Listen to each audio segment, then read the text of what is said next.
Hello, কি অবস্থা আপনাদের? আপনাদের সাথে আমি আজকে একদমই ইন্টারেস্টিং একটা বৃষ্টিময় ঢাকার ওয়ান ডে ট্যুর শেয়ার করতে এসেছি। যেখানে শেয়ার করতে চলেছি হসপিটালের এক ফ্লোর থেকে আরেক ফ্লোরে ঘুরে ঘুরে টায়ার্ড হওয়া আমি আর ছোট্টু, তার সাথে দুপুরে একটা পারফেক্ট সরিষা তেহেরি খাওয়া, আর সেই দিন রাতেই আবার ট্রেনে ব্যাক করার কিছু মেমোরি। যেহেতু আমার চোখের ট্রিটমেন্ট পারপাসে আমি লাস্ট কয়েক মাস ধরেই ঢাকা যাচ্ছি, তো সেদিনও আমি গিয়েছিলাম। আর সেদিন আমার আর ভাইয়ার প্ল্যানই ছিল সকালে যেয়ে আবার রাতে ব্যাক করার, কারণ এবার আমার জাস্ট চোখের একটা রুটিন চেক আপের ইস্যুস ছিল।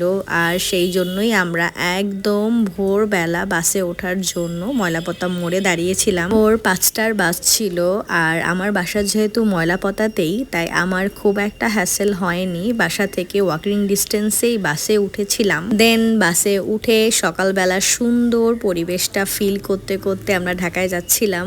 আর যাওয়ার সময়ই কিন্তু অলরেডি বৃষ্টি শুরু হয়ে গিয়েছিল। ও হ্যাঁ, এবার বাইরের খুব একটা চিপস এসব হাবিজুবি খাবো না বিধায় আমি বাসা থেকে কিছু খাবার প্রিপেয়ার করে নিয়ে গিয়েছিলাম, যেমন আমার ফেভারিট পপকর্ন আর ড্রাই ফ্রুটসের একটা বোতল। আর এই খাবারগুলো আসলেই অনেক হেল্পফুল ছিল, কারণ আমাদের সারা দিন টুকটাক ক্ষুধা লাগতেছিল, আর আমি আর ছোট্টু ব্যাগ থেকে খাবার বের করতেছিলাম আর খাচ্ছিলাম। তো আপনারা যারা এরকম ওয়ান ডে ট্যুর বা কোথাও লং ট্যুরে যেতে চান, তারা কিন্তু এভাবে বাসা থেকে খাবার বানিয়ে নিয়ে যেতে পারেন। এনিওয়ে, তো এবার আসি আমাদের মেইন হ্যাসেলে। আগেই বলে রাখি, আজকের ভিডিও কিন্তু একটু লম্বা হতে পারে, কারণ আমি যেহেতু ঢাকার পুরো ওয়ান ডে ট্যুরটাই একটা ব্লগে আপলোড দেওয়ার ট্রাই করতেছি। সো এই যে দেখতেই পাচ্ছেন, আমাদেরকে বাস থেকে নামিয়ে দেওয়া হয় গুলিস্থানে, আর সেখানে এত পরিমাণে পানি উঠেছিল আর সেই পরিমাণে বৃষ্টি। আমি আর ছোটু ওখানে রীতিমতো আধা ঘন্টা দাঁড়িয়েও কোনো উবার কল দিয়ে পাইনি। শেষে আমরা একটা রিক্সা নিয়ে ভিজতে ভিজতে হসপিটালে আসি। দেন আমার যেহেতু আগে থেকে অ্যাপয়েন্টমেন্ট দেওয়াই ছিল দুজন ডক্টরের, আমি তাদের জন্য ওয়েট করি, একজনকে দেখাই, টেস্ট করাই, আবার ওপরের ফ্লোরে যে একটু কফি খেয়ে নিচে আসি। দেন একটু ঘুরে ফিরে আবার যে নাস্তা করে আসি। মানে সারাটা দিন আমি আর ছোটু হসপিটালের মধ্যেই ছিলাম বলা যায়। আর সব থেকে হ্যাসেলের ব্যাপার হলো, ডক্টর দেখার আগেই একটা ড্রপ দিয়ে দেন দেখে যে ড্রপটা দিলে পুরো 4-5 ঘন্টা সবকিছু ঝাপসা দেখতে হয়। মেইন ঝামেলা হয়েছিল মূলত ওখানে। আমি যেহেতু সব কিছু ঝাপসা দেখছিলাম, প্লাস চোখে একটু হালকা পেইনও হচ্ছিল, তো সবকিছু মিলিয়ে ঝিলিয়ে আমি অনেক প্যারা খাচ্ছিলাম। আর আমার সাথে আমাকে নিয়ে প্যারা খাচ্ছিল ছোটু।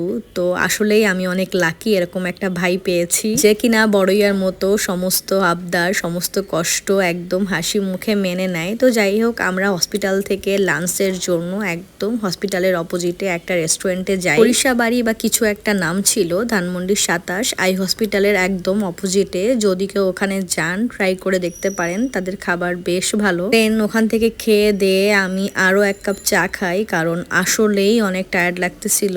হসপিটালের কাজ শেষ করেই একেবারে অপোজিটে ইবনে সিনাতে গিয়েছিলাম আমার কাজিন জয়াকে দেখতে। জয়া ইবনে সিনাতে অ্যাডমিট ছিল লাস্ট 4-5 দিন ধরে, আর আমি যেহেতু ওখানেই গিয়েছিলাম, তাই ভাবলাম ওকে একটু দেখে আসি। দেন জয়ার সাথে মিট শেষ করে আমরা একটা সিএনজি নিয়ে কমলাপুরের উদ্দেশ্যে রওনা দিয়েছিলাম। তখনই আমি মূলত বৃষ্টিতে আটকে যাই। ও হ্যাঁ, যাওয়ার সময় কিন্তু আমরা সংসদ ভবনের সাইড দিয়ে গিয়েছি, তো ওইটাও আমার দেখা হয়ে গিয়েছিল।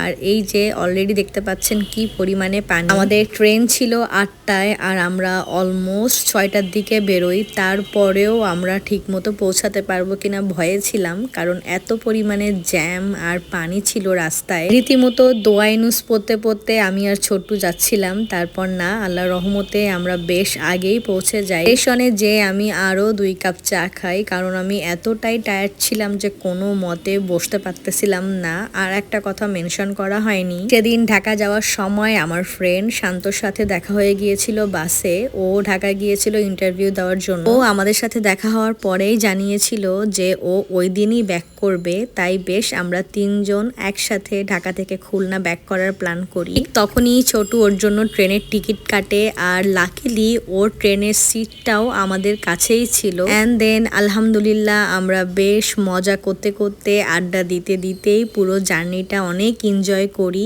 আর আমি ওখানে আরো 2 কাপ চা খাই। এনিওয়ে, তো পুরো ভিডিও দেখলে অবশ্যই বলতে পারবেন আমি সেদিন কত কাপ চা খেয়েছিলাম। কেমন পারেন কমেন্ট করেন তো দেখি আমি কত কাপ চা খেয়েছি। Bye bye.